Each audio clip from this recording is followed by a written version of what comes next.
G'day, my name's Anthony from Australia, and I'm the founder of Soul Safari. I've got 5 minutes in that, so I'm going to have to talk fast, and the wallaby running away from a Tasmanian devil. Over the years, I've been really fortunate to be involved in building, resourcing, and financing charities in China, in Russia, Thailand, Philippines, and India. And I've had what I consider to be a really rich life. But it wasn't always that way. I was in the corporate game, you know, the whole thing, national practice director of PricewaterhouseCoopers, Accenture, and all the rest, doing the whole corporate gig, 3 secretaries, corner office, fancy cars, and it wasn't satisfying. I mean, you've heard of all that. You know, picture me, I suppose, with 7 board meetings that day, and I think by the end of the 5th board meeting, I was ready to kill someone. I think by the 6th board meeting, I was probably ready to kill myself. And I think somewhere in the 7th, the universe sort of opened up and that and sort of was like, okay, stop bloody blaming every other bugger out there. Stop whinging and being a victim and start asking yourself the hard questions. And the questions I had to ask, and I had to sit down there and say, have I lived a full and adventurous life? Have I loved? And did I actually matter and make a difference in this world? And the answer I came up with was no, no, and no. Bugger. But it's like what Porter said, is you get these random connections. You know, the people come into your lives, and I met a guy called David, and that changed my life. And the thing with David is, look, he's not any saint. He's not like some guru. He's not like some angel or whatever in that. But you know, he was going to get his life changed by being carjacked in 1994 by a 9-year-old Thai girl.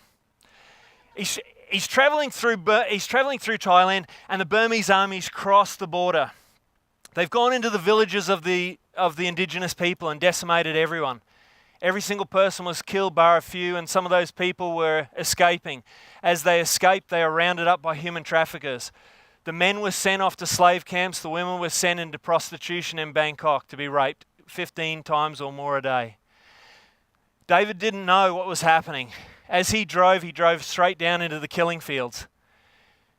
There was a 9-year-old girl and a 7-year-old brother who had 4 children with them.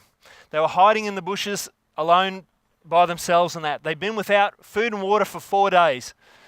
They were delirious because of that, and one of them, the girl, had a daytime vision. If there was a man who had no color in him, it was like the color had drained out of him, like they'd never seen white people before, then he was going to save them. He was going to take them to safety. And so when he came down into the killing fields, they ran out, they stopped him, and the little brother is shoving the 4 kids into the back of the pickup truck. He had no idea what to do. And the question I suppose I have is, what would you do? Let me tell you what David did. The first thing he did was he used his money and he got them food and he fed them. The second thing he did was he used his network of friends and that to make sure they got to a safe location in Thailand. And the third thing he did was he got onto his list of people and he let them know, and he raised awareness. And that's how I got involved. And when I got to Thailand, he had 23 children that he'd saved that he was trying to feed, trying to clothe, trying to school, and trying to love. What I saw when I got to Thailand was this guy had a big heart, but he didn't have any leverage at all. And so what I did was, the only thing I could do is I picked up one of those handy cam things. I started filming what he'd done where they built some bamboo huts. I started to film when they're making the little meals and that with little pieces of bamboo, trying to cook the rice and things like that. I had to come up with a creative solution. I used some sort of photo editing stuff I'd never done before, and we pitched it to Rotary. And Rotary absolutely loved it. They were absolutely fantastic. They listed us on the international projects list of their projects. Chicago gave us dollar for dollar matching for every dollar that we raised all around the world, and we raised in the first 2 years $1.5 million. We were able to with that, to buy land, to build dormitories, to build classrooms, to have teachers, to build gardens, to build plantations, to do vocational training and all the rest. And it wasn't until I was at a mastermind here in the United States, and I was sitting with some guys, like, you know, really clever guys who'd, invented MySpace and all sorts of stuff like that. And, you know, that's the thing before Facebook. And And these guys are really clever guys and stuff like that, and I really valued what they had to say.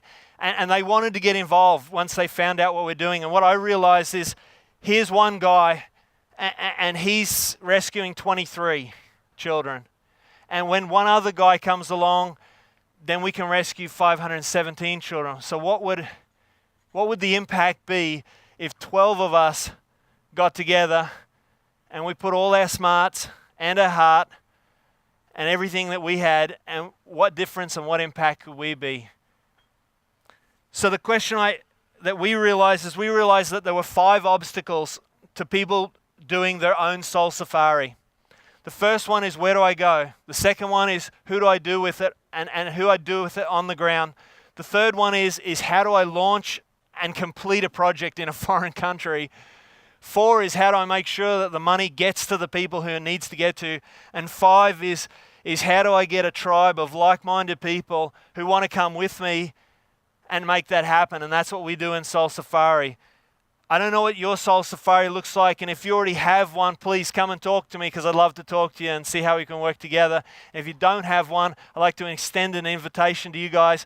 You can come with us, and maybe you're going to be with us this November in Calcutta in India, where Mother Teresa walked, picking up kids off rubbish dumps.